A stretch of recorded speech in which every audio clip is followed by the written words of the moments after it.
motor mo, ito lang dapat mong gawin kasi baka may tinga or may singaw yung barbula mo dahil sa carbon.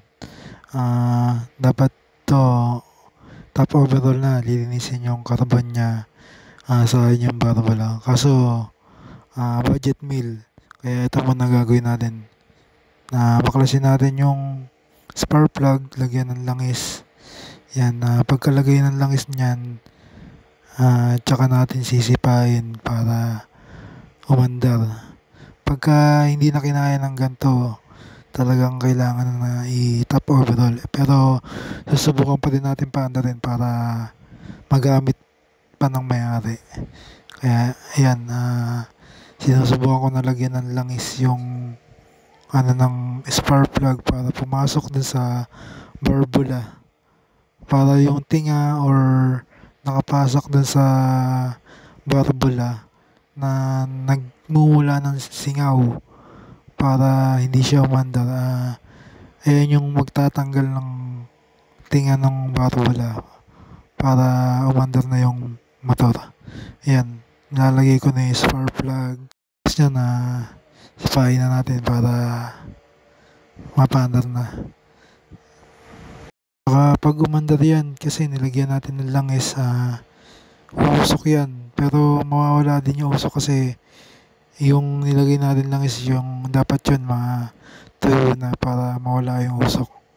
Pero uusok at uusok yan kasi nilagyan natin langis yung yung barbula para mandar. Yun yung pinaka mag-aalis ng tinga nung barbula para mandar yung motor. Kaya yan, ayusin natin na.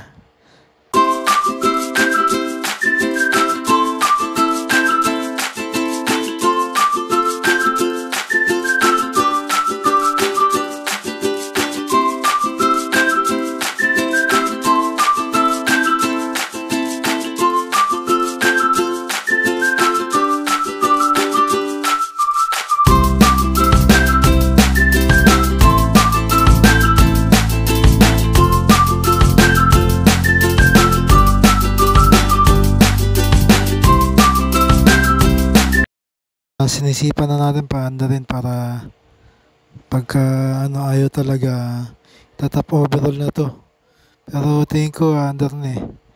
Yan, sipa lang, try and try na isipain para yung langis na nilagay natin na mag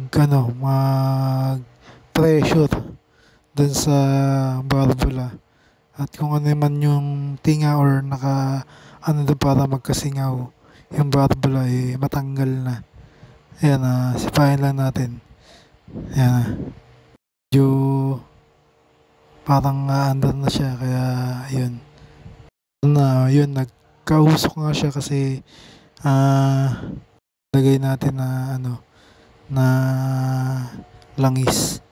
Pero lalakas pa usok niya kasi madami-dami yung langis na nilagay natin para yung back pressure ng langis matanggal agad yung yung mga nakatinga.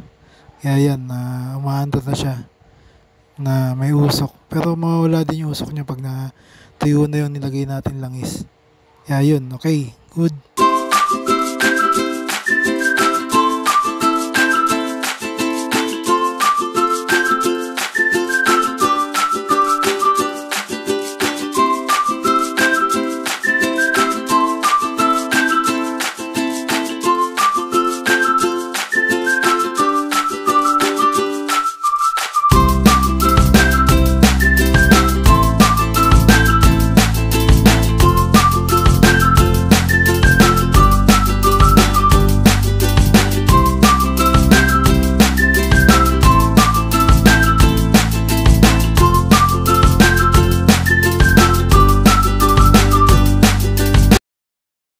Paandarin natin, testing natin sa labas para tingnan natin kung titirik tayo or dire-diretso na yung andar niya.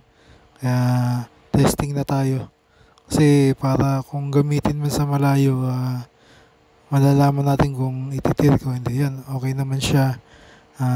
Kaya yun, let's go. Good na good na. Yung motor, bigyan na magandang bontags yan.